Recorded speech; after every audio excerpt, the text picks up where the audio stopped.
Welcome to the Magic of Strategy, your go-to podcast for unlocking the secrets to small business success. I'm your host, Karen Hewitt, the CEO of Blossom to Success, Inc., and a dedicated social media strategist.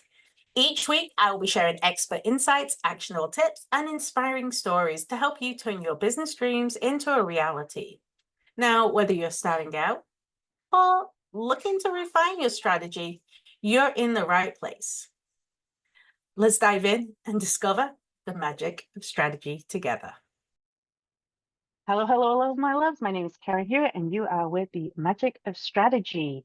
And today we have a phenomenal guest. I actually know him personally, so I'm probably going to embarrass him or make him look a little crazy. Either way, I'm sure he'll roll with it. We have Steve Feld, otherwise known as Biz Coach Steve. Now, I know most guests give you a bio to read. I'm just going to tell you about Steve. He and I have known each other for several years now.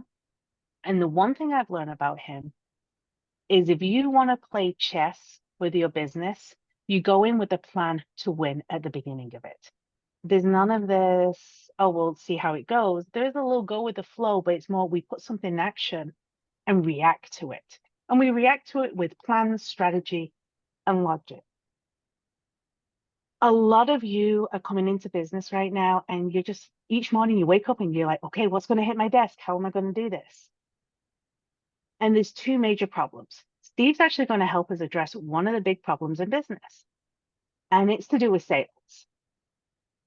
How many of you, and just be honest with yourself, how many of you are making enough money in your business because you're selling enough product, enough services, enough books, okay, enough speaking? And I'm going to tell you the number one reason why you're not. In fact, I'm going to ask Steve to tell you the number one reason why you're not, because this is the one area in your plan that you are missing. Hello, Steve. How are you? Good, and you? Good. So what are they screwing up on? Let's get right out there. What is the big screw up? I asked this to, I don't know how many entrepreneurs. Who's your target market? And Yes. they go on and on and on and on, and I still can't figure it out to save my life. Well, guess what, folks? If that's the reaction, that's the message you're putting out there, trying to be everything to everyone, and you're actually nothing to all. Steve, you're right. I see it all the time. I see people who, well, I can help everyone. I Right. help every business. I can fix any product. I can speak to anything. Yeah. And then they're like, but if I can do so much, why does no one want me? Right. Because Target no one market. gets that. I always translate it to, like, look at any major product out there, cars even. They have target markets. They know their market inside, outside, upside down. Lamborghini does not advertise on TV or in print for a reason. They know their target market. But if you go to a yacht club, private country club, I bet there's an ad for them there because they know where their target market hangs out. They know what their target market likes. So they know who it is and they know who it is not. That's why they're successful. They don't try to be everything to everyone. All right. So in the course of this podcast, what we're going to do today is we're actually going to make people leave here with notes. So if you haven't got your pen and paper, get your pen and paper or save this to listen to again later. Because the one thing I've always adored about Steve is you're going to leave with some actionable items to improve your business, get more strategy, and boost your revenue. So grab that pen and paper, hit pause now if you need to, or save. We're going to get into it. All right, Steve. So how long exactly have you been in business? Let's find out a bit more about you. Wow. Many decades. I have owned and operated 7 businesses, turned 4 others around. I've written currently 9 books on business for small business owners, and I have been a mentor for SCORE, Arizona Commerce Authority, and I've helped God knows how many hundreds and hundreds of startups, entrepreneurs, wantrepreneurs. I've done workshops and classes for all these individuals because my passion is to see small business owners survive and thrive. Okay, you just mentioned the type of entrepreneur, and I have actually not heard this phrase before. So I'm going to ask you, a entrepreneur? A wantrepreneur, we get those. I teach a class called ABCs of Starting a Business, and that's really what it is. We talk about the good, the bad, the ugly. We do not sugarcoat a single thing. And in that room, there are wantrepreneurs. They are working for corporate America or another business, and they have a passion and urge to be their own boss. So they're wantrepreneurs, but they don't know where to start or what to do, and they don't have an idea conceptualized. So that's when we give them the good, the bad, the ugly. Because if I could talk someone out of being an entrepreneur and it will save their home, their marriage, everything, I am happy about that, honestly.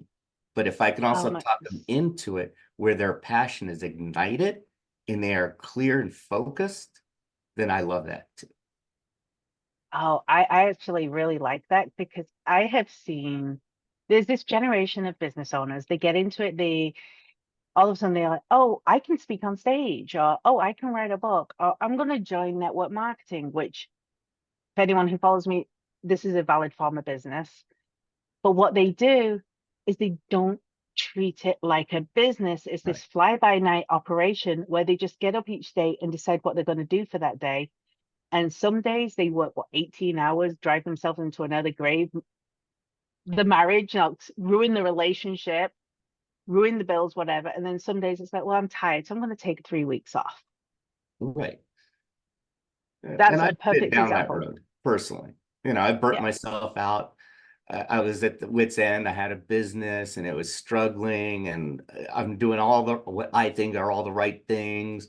I'm trying to be everything to everyone. Just nothing's working. I finally, some good friends said, get a coach. So I got a business coach, and within 45 days, my life was different.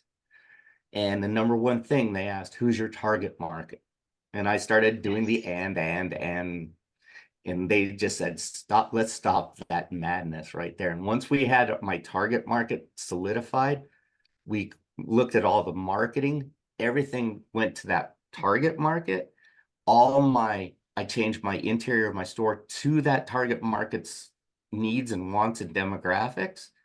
And I knew where to advertise now because I was crystal clear. All of a sudden, my business took off, and I end up winning Small Business of the Year for one of the chambers. See, there you go. All right. So target market was one.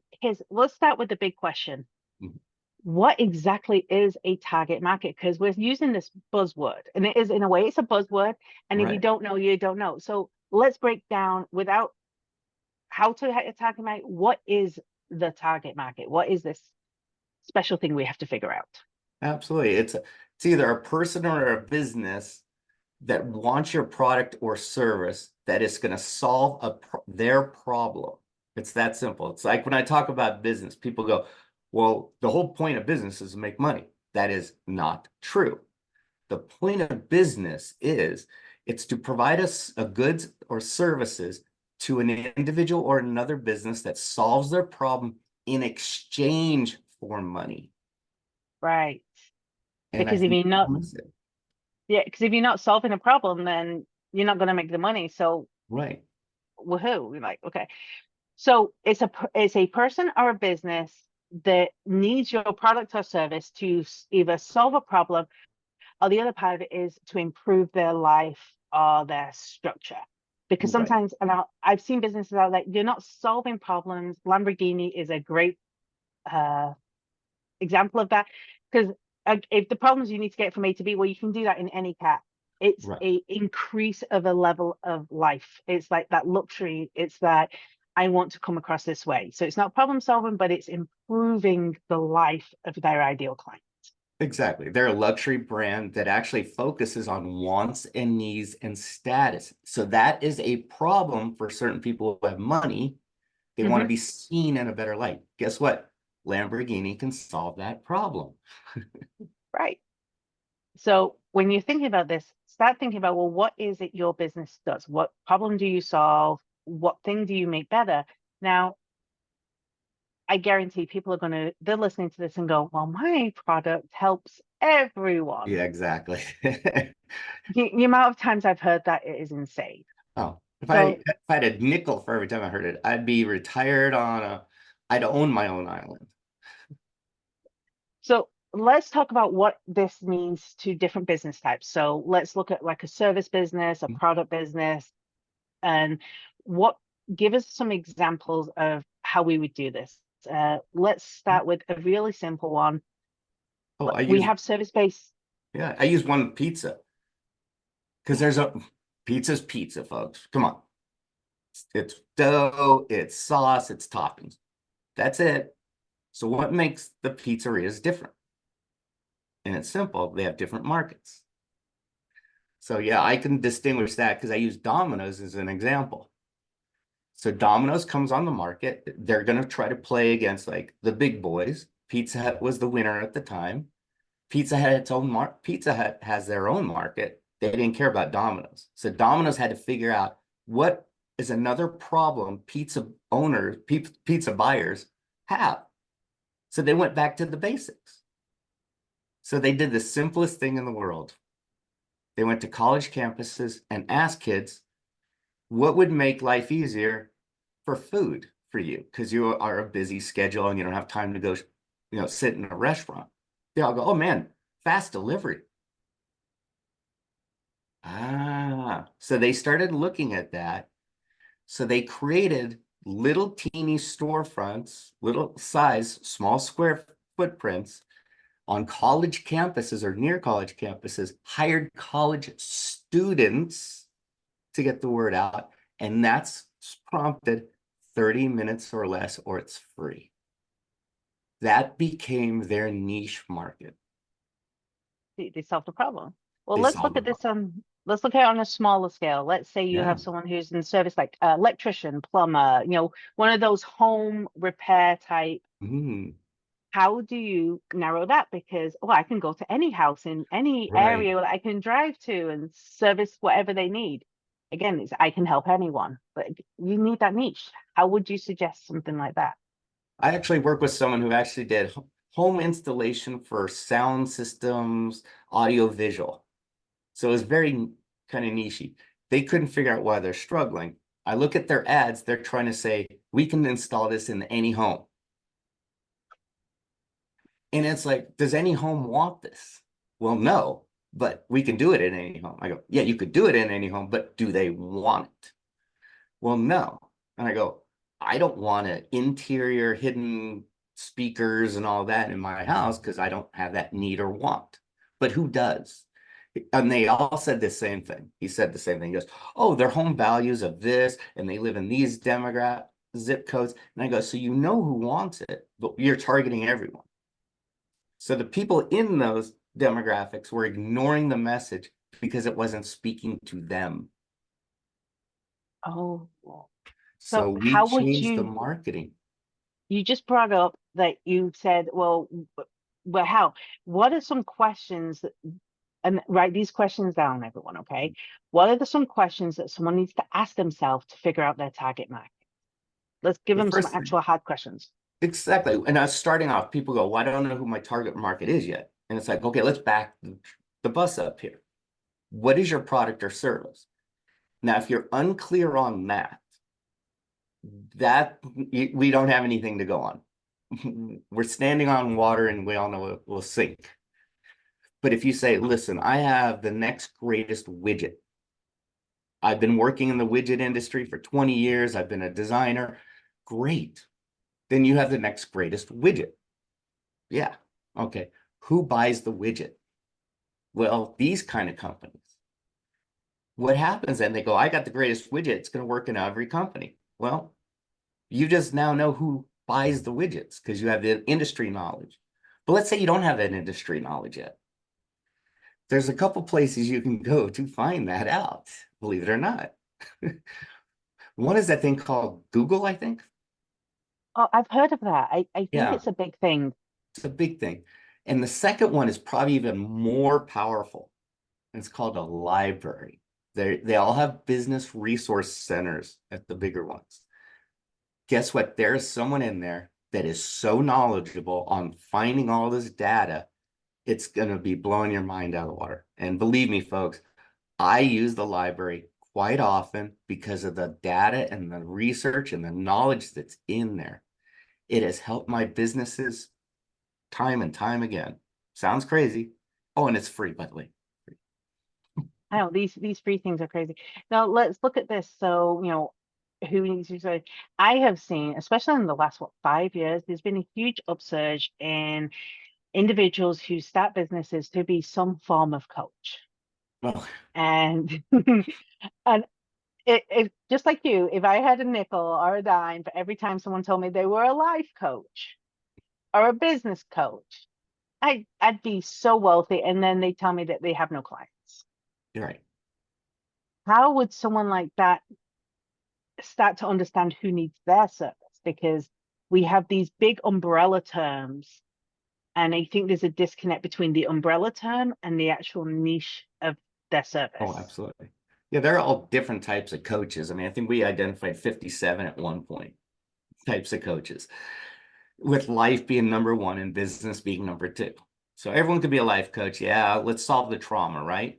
But the most successful life coaches are like, wait a minute, no, I only work with, say, women between 40 and 55 who have had these issues in their life, who have had their second marriage. I mean, it's so hyper focused. They are so hyper focused. They have a waiting list because they're not trying to be a life coach to everyone. Could they help people, everyone? Yes. Do they want to? No, they know their target market and they love it and they're good at it. That's how you become an expert, perfect the Yeah. skill.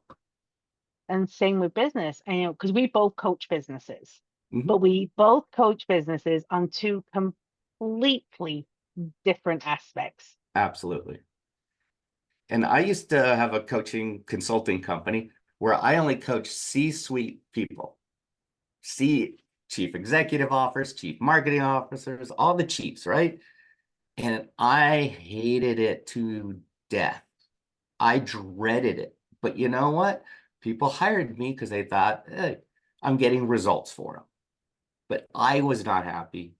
So I realized my passion lies in small business owners, solopreneurs. They have 1 to 3 employees that are around, anywhere from startup to say 500,000 in revenue. And that's where I started finding my passion. So what did I do? I changed everything.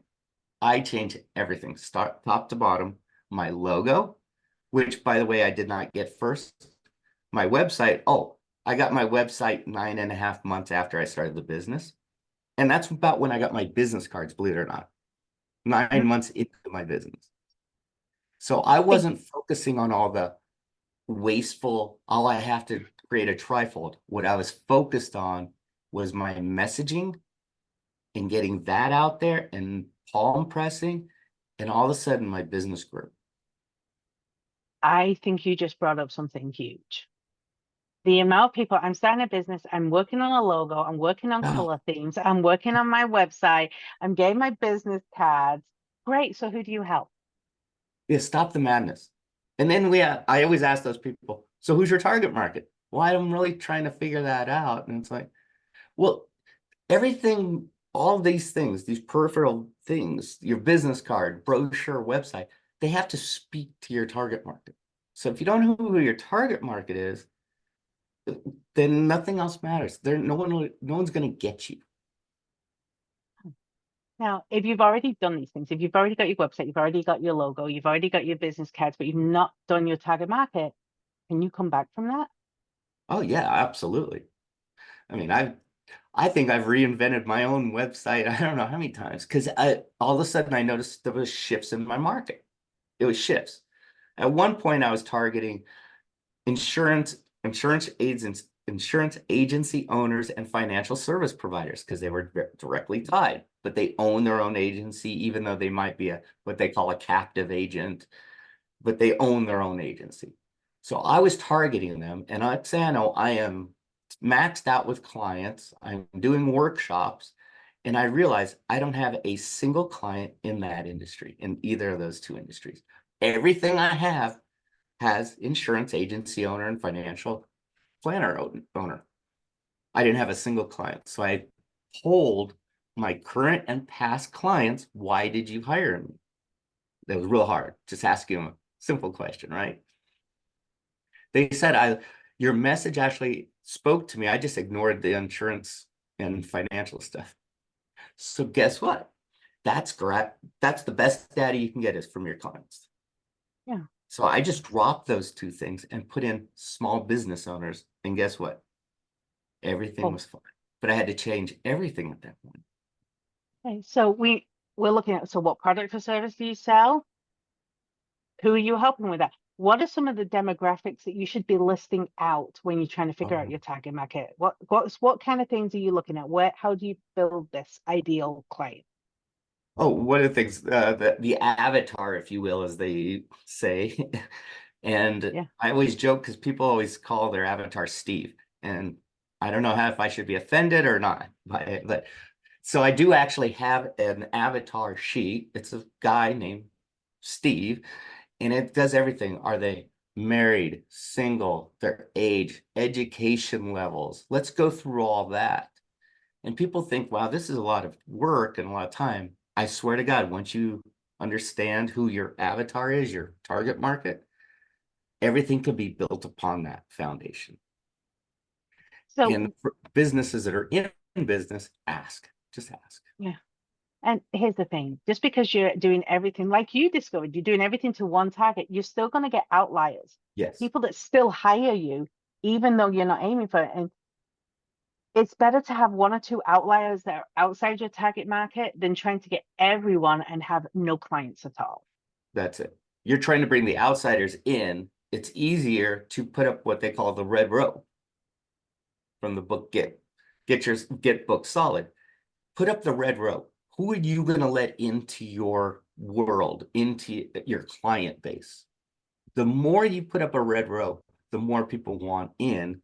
Now you say who wants in. Think of it like a nightclub, right? Mhm. If you're not on the list, right, you have to wait in line. Then the bouncer looks at you and are you the right demographics? How they know? They're looking at certain age, dress, all these attitude things to let you in the club because their club is high scale or whatever it may be. So they have a demographic and they have a target market for that club. And they're not letting you in unless you hit it. Everyone else standing in line, they're the outliners. And now it's up to you if you choose to let them in, but you need to be selective of letting them in. Don't let Because everyone. because if you start taking all outliners on as clients or customers, what's going to happen is you'll actually shift your target market and start down that trying to appease to everyone. Right. Now, once you have your target market, how does this actually impact your business? What kind of things do you take? I have this worksheet. I figured out my Steve. What next? This one, it's an exercise I have personally done, I don't know how many times, and I do it, I think, once a year. And it sounds crazy, but I always tell people write down 50 of their problems. It's what's in it for me, and the me is them. So, what are their problems? You have to get outside of your head, get outside of your body, and start thinking like them. What are their problems? So, you write down 50. It doesn't sound like a lot, right? I kid you not, once you get to about 25, whoo, now you really have to really separate you from your business hard. Let's come up with an example here so they can get the feelings. We've already used insurance agents. We've already used this. I want to make sure that we're talking to all different types of small Yeah. businesses. Let's talk about speakers. Oh, I think because this is something I'm seeing everyone wants to be a professional speaker and speak on stage because they think it's huge amounts of money and easy money because they only have to work 1 day a month. So let's talk about this. If you're yeah. someone who wants to be a professional speaker, how would you define that 50 list? How would you define that target market? And you might have to give us some more criteria before we got to that 50 list Right. to make this work. Yeah. First thing is like, okay, what kind of stages do you want to be on? You're gonna have to even take it a step back. It's like we'll start from the beginning because don't know who your target market is yet. So that's why you have to define it. Like, so what kind of stages? You want to be at conferences, summits, podcasts, corporations, general events? You want to be an MC? You want to be a facilitator? Do you want to do trade shows? I mean, it just goes on and on. So you got to know where you want to speak. Great. Now let's say you want to speak at corporate conferences. You want to be the keynote, because we hear that a lot, right? Great. What would your keynote be? And they'll throw out something so generalized, 9 times out of 10, you're like, I don't even understand that. No one else will. Okay, let's break it down even deeper. So you want to speak on corporate keynotes. Okay, are they end of year conferences, or are they like mid-year conferences? Are they just quarterly? What kind of corporate conference do you want to be at? Okay, let's say an annual corporate event, an award event. See how it's getting narrower and narrower. Yeah. And every time I speak to someone, I want to be a speaker. You know what they always tell me? I'm going to be the next Tony. Yeah, That Tony has a market. Tony has his own independent market. He is one of a kind, and you can't really be him. But that's how they have it in their head that Right. it's going to be. When he first started, he was everything to everyone and failing. He Mhm. hired the best coaches in the industry, including speaking coaches, and they narrowed his niche down to simple. They go, here's the problem you're going to solve on stage. Everything he did from that point forward was to solve that one problem on stage. Yeah. He started with hypnosis. That's where he Yeah. started to take off. It was hypnosis. He would hypnotize people on stage. Yeah. And if you say that to someone who looks at his feet, they're like, no, no, no, no, no. No, that's Yeah. exactly what he did. And then he shifted to like NLP, then the coaching. I mean, it was just bouncing. And then they started focusing. It's like, stop the madness. Let's focus on you're creating between personal and business people out there. One-on-one, people have their own problems, but business owners have the same problems. But you got to talk to both of them. How are you going to do that? What are their problems? Oh, yeah, it's getting unstuck. That's easy. Unstuck from what? They have put up their own mental roadblock. Oh, okay, we're getting somewhere. Do you see where we're Yeah. going? Like, here's their problems. And Yeah. then he starts going, besides putting up their own roadblocks, how are they putting up their roadblocks? Oh, well, they think like this. Problem, problem, problem, problem. They don't have Yeah. time to solve it. They don't know how. Well, it just keeps on going. And then next thing you know, you have the list of 50 problems. Right. So we're talking the quarterly corporate key event. Well, what's Yeah, the problem in the company? Why exactly. is that the problem? Yeah. And are you going to get booked through the corporation or through an event planner? That's 2 totally different markets, Yes. believe it or not. So let's say you want to go direct to corporation, because that's my preferred method. And anytime I hear there's an event planner, next, I go to the next contact. Reason is that I don't want to play competition with a whole bunch of speakers and they knock down my fees. That's why I'd rather go to the corporation and I ask them a simple thing. I go, listen, I've researched your corporation, research that Google thing again. So I know what they've had in the past. I look at their past speakers. I look at the topics and the descriptions of their past speakers. Guess what? I'm getting a vibe of what they're looking for. I find the contact person. How? Oh, that's so easy, believe it or not. It's called their website. And there's also a program out there called Hunter.io that you can also use as well. We're not going to go deep into that. But let's say I find the contact person. Now my message is targeted to that individual, that company, on a problem that I'm noticing through all those speakers that are solving, and they haven't figured it out yet, but I might put a different twist on it. So good idea, you're talking about MLM. I love speaking at franchise corporation events. I love it. Why? They're all franchise owners. I love working with business owners. That's the crowd I have out there. That's my target market, is in the crowd, but I know who's bringing the crowd in, so I go after that person or that corporation. Now I can speak directly to the crowd. So my message to whoever the event planner is at the company is one message. And then my crafting of the message will be to every single person sitting out there. So they are different, but yet aligned. And again, it's all getting down to that target market. So for a speaker, you find out your target market, you know where you want to go, you do your research, you know the problems they have, then you can craft your presentation. And as someone who does speak, and I know you do too, I have to share this piece of advice with you. Please do not have like 30 keynotes that you can give. You really only need 2 to 3. And the ideal advice is you need to be able to tweet those 2 to 3 to the audience. Yeah. The vast majority of the keynote is pretty much word for word the same as you would have given to a different audience. It's just light little things. That's it. You know, I remember speaking to a whole bunch of insurance agents at a conference. Everything I had in there, I used their terminology. How did I find that out? Well, first of all, I know the industry, but I asked the person who booked me, what are their top problems right now that you are seeing with those agents? Oh my God, I just got gold. They go, boom, boom, boom. So guess what my 3 topics were? Those 3 things. Same title I've used in I don't know how many other presentations, same 3 topics. I just changed the order and made sure I said insurance agent instead of business owner. Yeah.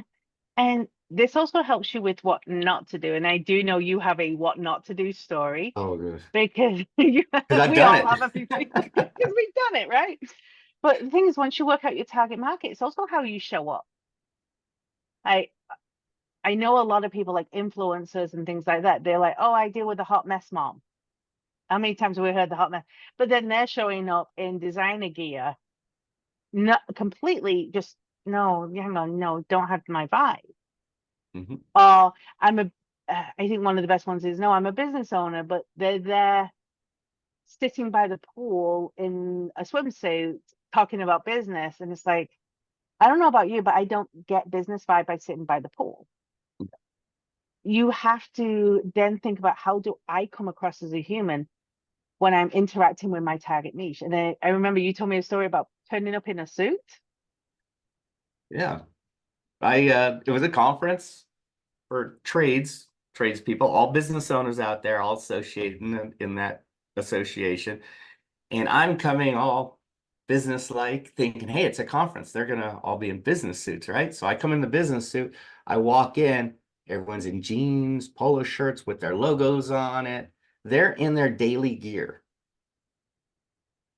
I'm getting on stage, and then even the event person is in jeans and a polo shirt with the association logo on it. And they're scanning me going, sure you don't want to change? And I'm like, I'm about ready to walk on the stage. I walked up there, it was the most awkward thing in the world. So no matter what I said, I was disconnected from the audience from the second I walked on the stage. And I think this also goes a long way to talk about authenticity and finding your target market.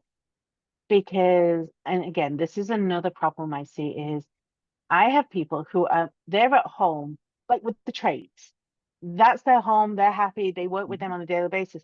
But in their head, I want to make more money. So I need to go to someone who can afford to pay me 6 figures.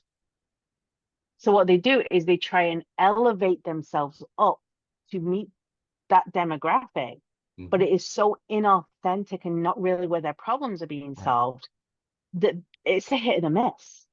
Oh, It's like very true. Yeah. I had an HVAC guy, messy truck.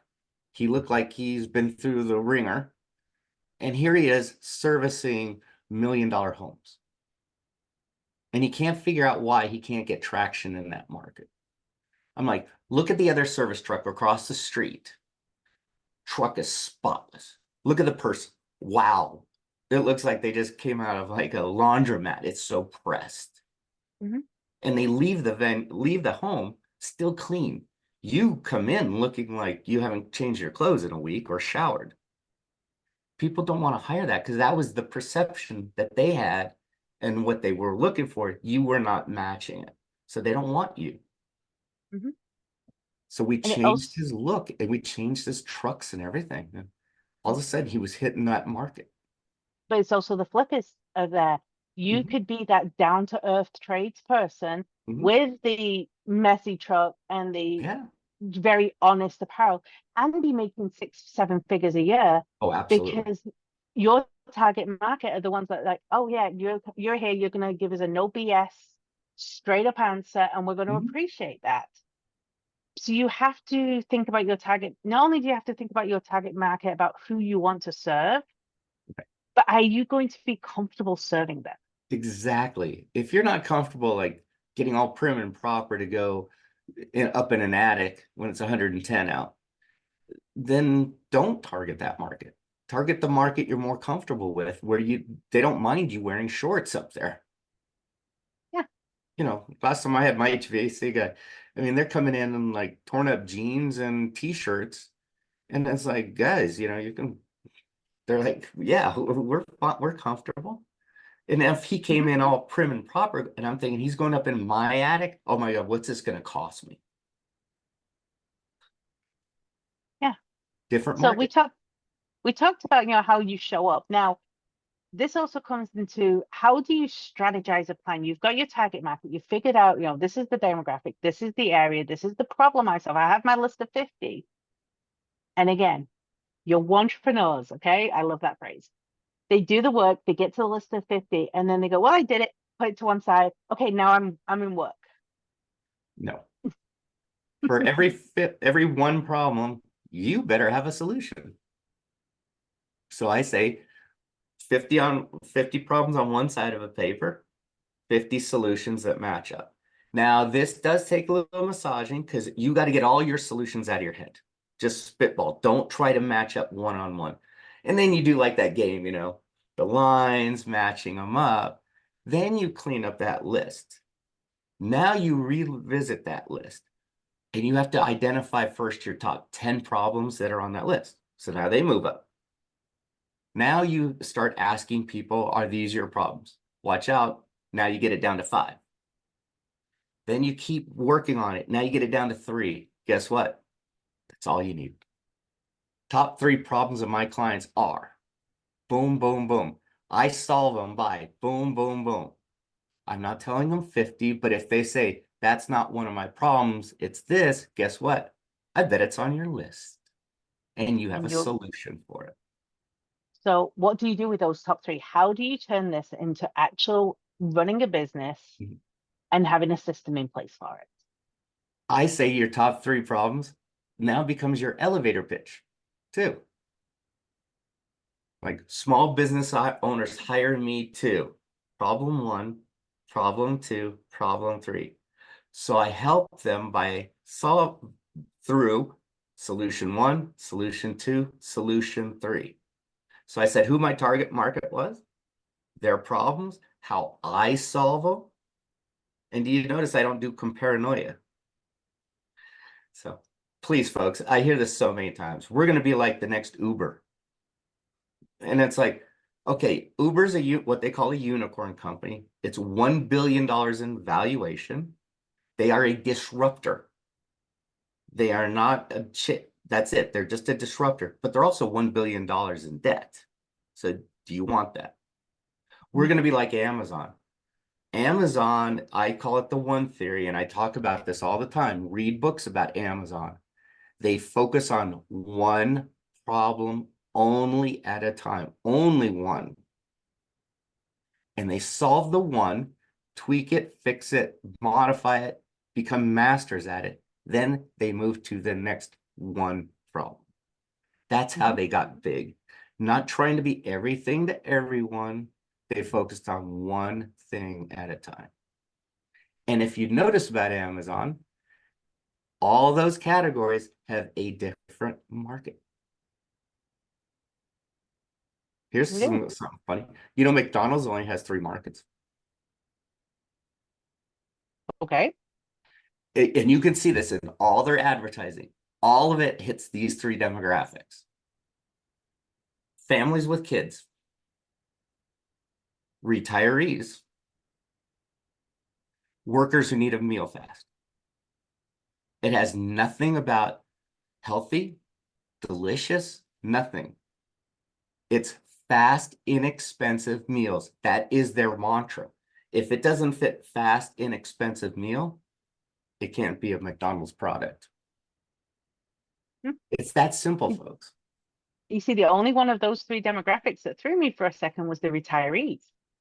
And they look at their ads, and the reason they want the retirees because they spend time in the stores, in the franchisee stores, and they come on they need a place to gather. So it's not just one of them. They always gather in groups. They know their market. So that's why they have a dollar value menu. That's what prompted it, was the retirees. Right. So what I want to do is I want to just go back to something you said a moment ago, is the elevator pitch. Let's repeat that so everyone can take it down, and you can then put your target market in, your problems and your solutions. So can you rephrase that so they can write it down, because they need this? Yeah. So I never start off any elevator pitch with I help, because that denotes you're giving your services away for free. So please, I would recommend highly, don't say I help. You can use I help later on in your elevator pitch, but do not start with that. Mhm. So I start off, small business owners hire me too. So whoever it is, so it might be moms that are stressed out with multiple kids and owning a business, hire me to. Boy, does that say who your target market is? Mhm. If it's not you, then guess what? They might know someone who fits that, not you. Life Yeah. will go on. Yeah. So now you say, then you lead into, because they have problem one, problem two, problem three.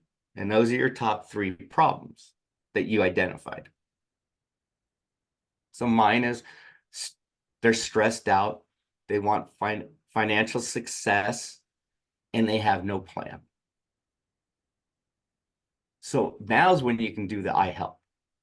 So I help them by solution one, coming up with a set schedule, creating a long-term plan so they can achieve financial prosperity. And then now I've just blanked out my own third one. And then build a business that one day they can eventually sell and reap the rewards of all their sweat equity. When I say that part, that hits more audiences.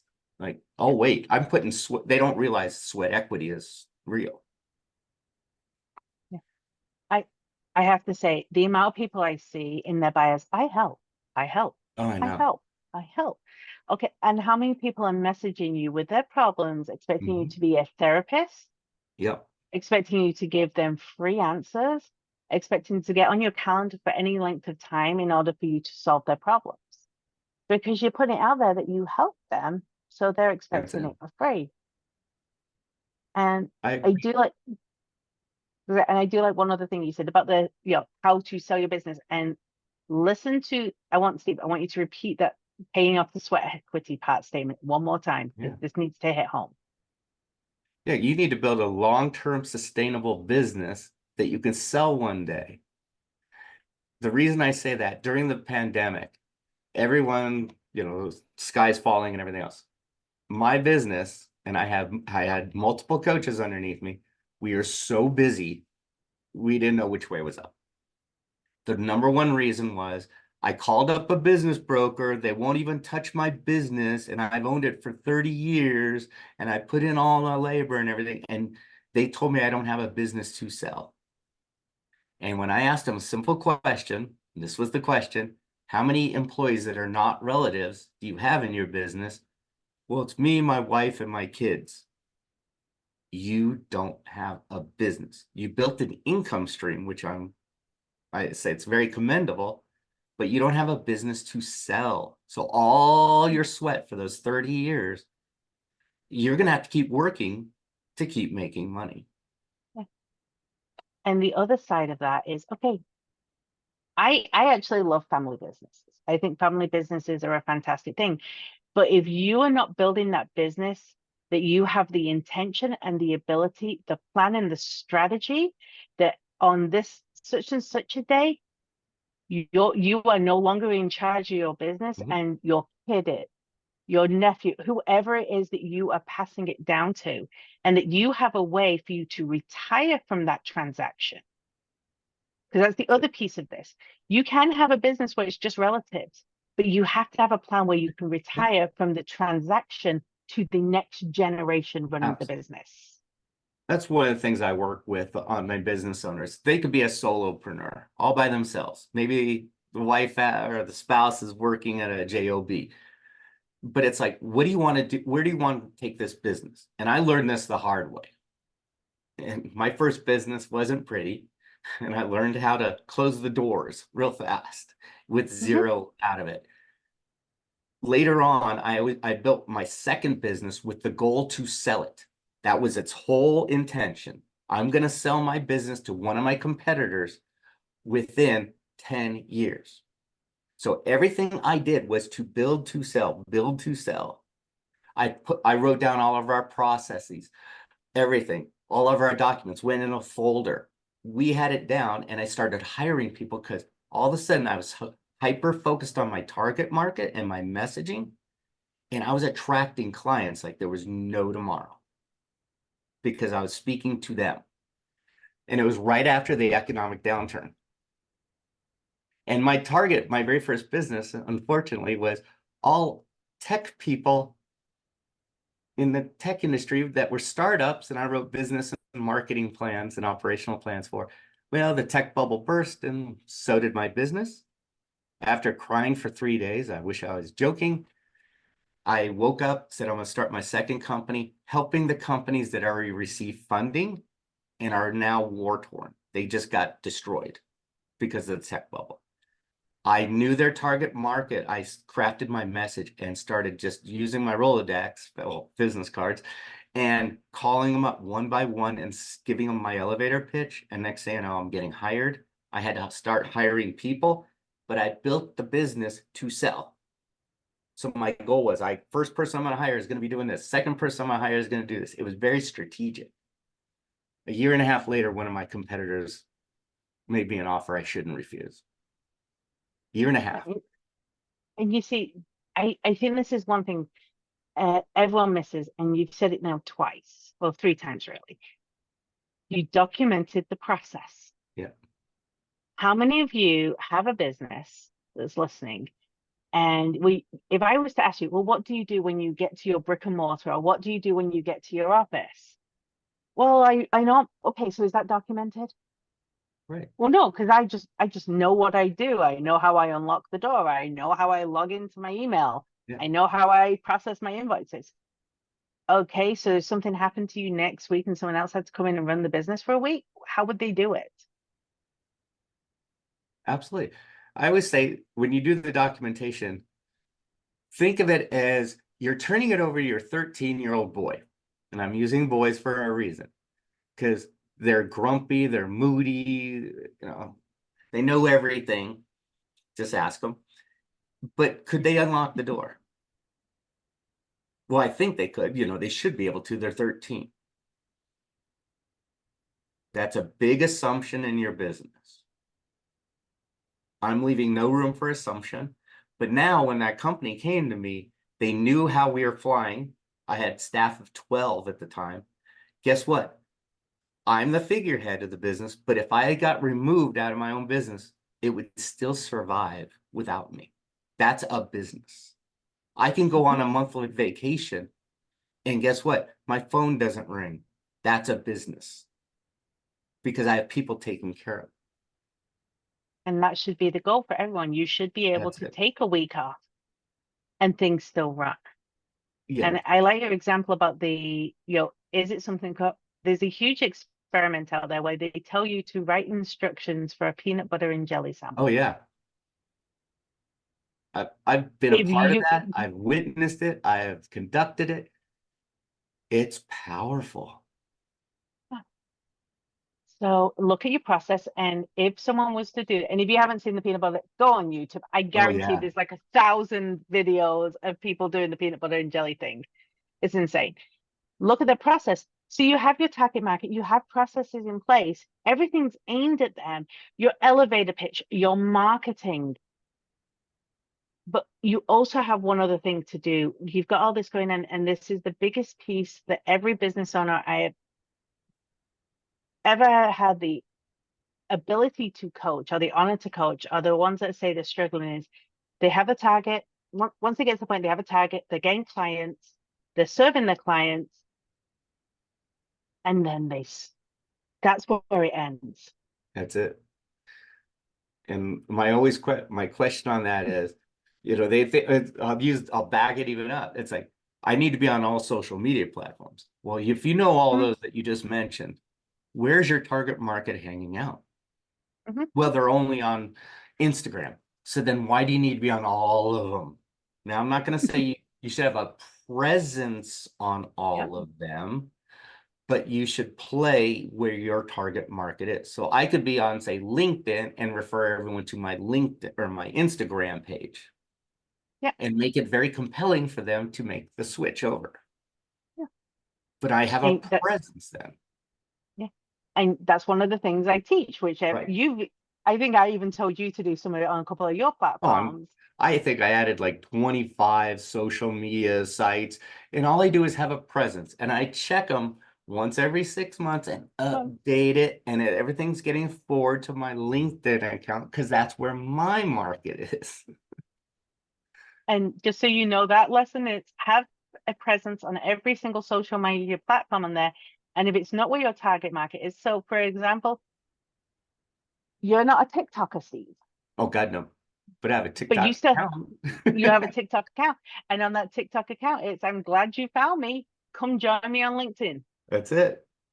I'm glad you found me. Come join me on Facebook. And if your account, if you are a TikToker, then your LinkedIn says, I'm glad you found me. Come find me on TikTok. Yeah, Because you're just funneling people to you. right. I mean, there's certain we use stores as an example, grocery stores.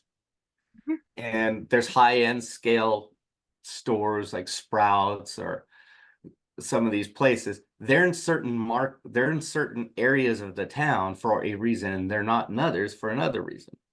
They know where their market is. So always think about, who your demographics are, who your people are, your target is, where are they playing? That's where you should be, even if you Yeah, hate it. yeah. And I know a guy, he owned bowling alleys. Doesn't sound sexy, but he also ran specials and everything else. And he hated those windshield flyers that everyone kind of annoys people. So someone said, we're going to do windshield flyers. He hates them to death. They did it. His business, no one could get it in because all the lanes were booked all the time. And he realized he hated it. His market loved it. Right. Oh my gosh, it is such a so throughout this podcast, if you have been taking notes, and I highly recommend that you were, not only have you figured out the demographics and certain criteria for your target market because you know the product or the service or the option that you have to offer. Not only that, you know where they're based on social media, you know what their problems are, you know what the solutions are. You've got an elevator pitch all set up. You've just been given a 101 to find your target market. Now we can get deeper. Oh, I'm not, this is yeah, like high level. exactly. We're scratching the surface here. And I should mention, all these things are fluid documents. All these things are fluid. You will always be tweaking and refining, but you have to start somewhere and get a base going. That's Yeah. what I'm begging. Please start somewhere. And I'm going to beg, stop saying you do everything for everyone. Oh my. Ugh,